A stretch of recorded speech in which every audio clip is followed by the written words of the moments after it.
He's back by popular demand, Reverend T.C. Brantley, the pride of Waterbury, Connecticut, our relationship expert. We try to help, man. We try to help, brother. I see you brought the book. Now you're a regular. You're bringing all your tools, the books. Good to have you. Got me ready, man. All the tools needed, man. People love having you on. So Thank you very much. We're talking about Facebook now. Everyone's doing Facebook, and you're saying, be very wary here. There must be rules before a couple get into Facebook, because Facebook is really a mirage for some people who are having problems with their relationships. Okay. And so when they're having problems at home, they'll go to Facebook and try to find somebody and go into a fantasy world that may later on can kill them. So give us an example. Now, you see somebody going through Facebook, you see an old flame or someone maybe from high school or college who was not an old flame, but you liked. And all put some water on that flame. Also, you poke it, right? Poke. No, you put some water on that flame. If you are married, you can't poke 'em? no, sir, no, because once you start that flame, it will burn you up, because, you know, that's an old flame. And you know how fires start. Old woods, old things, one spark, go up in flames, and that's what happens with Facebook. People start going reminiscing, you know, back then I was fat, back then I was ugly, now I'm looking good. Let me talk to that person, and here you go down the drain. All right, how about if it's not an old flame? Okay. Let's say it's someone you remember from high school or college or an acquaintance, and you say, you know what, I want to poke them too. Okay, well, you can poke them as long as your wife knows you're poking. Because if you don't know you're poking, you'll get in trouble down the road, man. See, the key is having everything out in the open. When couples are hiding things, well, you know what? I had a crush on that person. Right. If you don't tell your wife that or your husband that, you can get in trouble down the road, I guarantee you. Now, there's one study, I guess a law firm out in Europe said that 1 out of 5 divorce filings mentioned Facebook as a reason why they were divorced. Because when people get a certain low, especially when it comes to divorce, they're looking for anything to make them feel good, anything to make them feel I'm better than what I'm going through right now. So they'll go searching for Facebook, and instead of searching Facebook, they need to search their spouse and say, how can we fix this? Instead of breaking it, let's try to fix it before we go our separate ways. Now, is Facebook the cause? No. Or is it just revealing that there are problems? Facebook is only the vehicle. It's how you drive the vehicle. That's what I'm trying to get couples to understand. It's how you take what is given and you take it to a good place or a bad place. That's very key. Well, how about this one now? Now, it's not an old flame. It's not an acquaintance. Okay. It's someone who, out of the blue, you don't know. All of a sudden, they want to be a friend, and you don't know who they are. Don't talk to strangers. You don't talk to no strangers, man. You don't do something. It's Facebook. It's a social thing. Listen, it's about face. Hello, how are you? It's about networking. Brother, instead of being blue, it'll be a big old red sign saying, don't go there. Because when you get there, you know, again, when people have problems, they always go, let me try to make myself feel better. And they'll go to anybody. Strangers are better because they don't know who I am. They don't know my background. So let me start telling them how good I am. In actuality, I'm not that good at all. And then you wonder why they're facing you, Facebooking you or friending you anyways, right? That is correct. People need to understand is that work with what you have. Don't go to Facebook to try to find love. Love is right there in your room.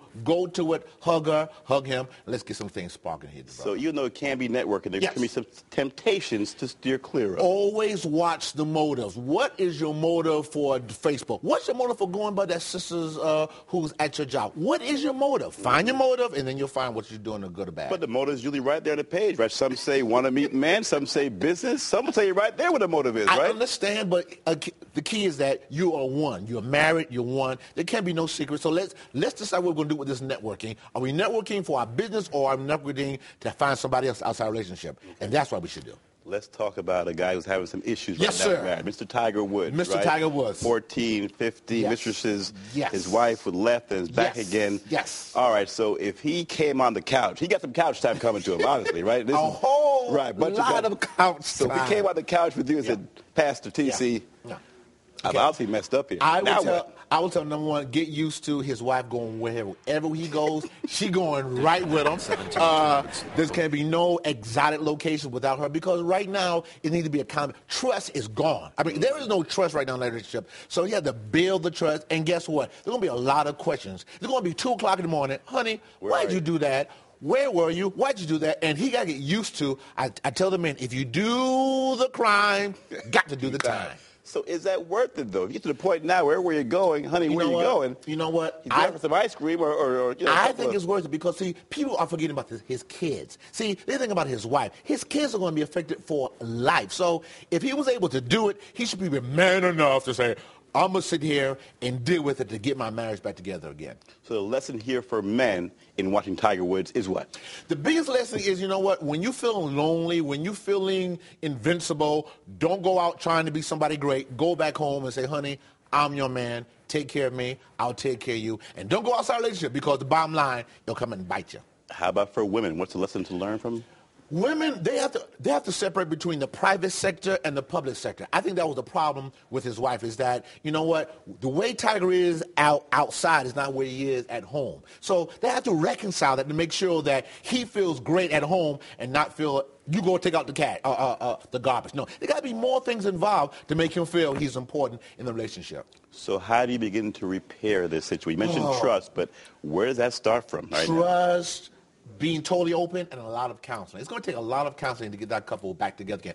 But it can happen. Like the $6 million man. Back in the day, we can rebuild. Mm-hmm. You can rebuild that relationship again. If both parties are willing to do it and not hold each other over the head with, if you don't do this, I'm going to divorce you. No, let's work this thing out. Let's keep divorce off the table. And then from there, we can start to rebuild the thing from there. Spiritual connection. Where does prayer come in all this? You're a pastor. Very important. God created marriage. Not man, not woman. God created. So if God created, he needs to be in the middle of it. The Bible says in Ecclesiastes that a 3-cord bind is harder to break than a 2-cord. You need God in the middle of that marriage to keep it together. See, I knew we get some church on a Sunday. Yes, sir. You know, it's on a Sunday, yes, people tune in. It's Pastor T.C. Brentley, God bless you, our relationship expert. You know what? Thank you People keep saying they love having you on. So relationship issues are huge right now, right? Everyone wants to know how to... But you know what? America has done well with money, has done well with all the things, but we haven't done well with coming to family. 85% of the black homes are being run by a woman by themselves. So we need to get back to family, the importance of it, because the biggest thing is not your money, it's your family that follows you when the hurt starts rolling. All right, he's Pastor T.C. Yes, Thanks to all our guests, Oz Grable, Jason Bartlett, Danielle Smith, Pastor T.C. Brentley. You can send your show comments or requests, or you can watch us again at ctnow.com and friend us on Facebook. Become a friend of the Stan Simpson Show. We're on Twitter, too, so look out for our tweets. Lori Perez and The Real Story are next for the good folks here at Fox 61. I'm Stan Simpson. See you next week.